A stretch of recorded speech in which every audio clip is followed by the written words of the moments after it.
राज्य रे थिबा चाकरी आशायींक पई बहुत बड़ खुशी खबर। राज्य सरकार रे बाहरिबो नियुक्ति सुजोग। खाली गृह विभाग रे 10,000 पदवी पूरण हेबो। ए नै मुख्यमंत्री मोहन माझी निर्देश दैछन्ति। मुख्यमंत्री मोहन चरण माझी कहिसन्ति गृह विभाग रे खूब शीघ्र नियुक्ति दियाजिबो। केवल गृह विभाग रे 10,000 पदवी पूरण नै घोषणा करिसन्ति मुख्यमंत्री मोहन माझी। एतिरे किछि खाली पदवी होइतिबा बेले किछि नुहा पदवी रहिबो। सेहीपरि 5,000 गृहरक्षी पदवी पूरण हेबो। एही पदवी आगरू 2,416 रहितिला। याकू माझी सरकार 5,000 को वृद्धि करबाकू जाउछन्ति। एतिसह गृहरक्षीक आर्थिक स्थिति को सुदृढ़ करबा लक्ष्य सेमानंक सहायता राशि को सरकार बढ़ाइबाकू निष्पत्ति नैछन्ति।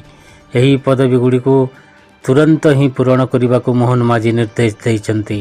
मुख्यमंत्री घोषणा हेले खूब शीघ्र राज्यर बहु बेकार युवक युवती राज्य ही हजार हजार संख्या नियुक्ति मिलिबो बोली सूचना मिली।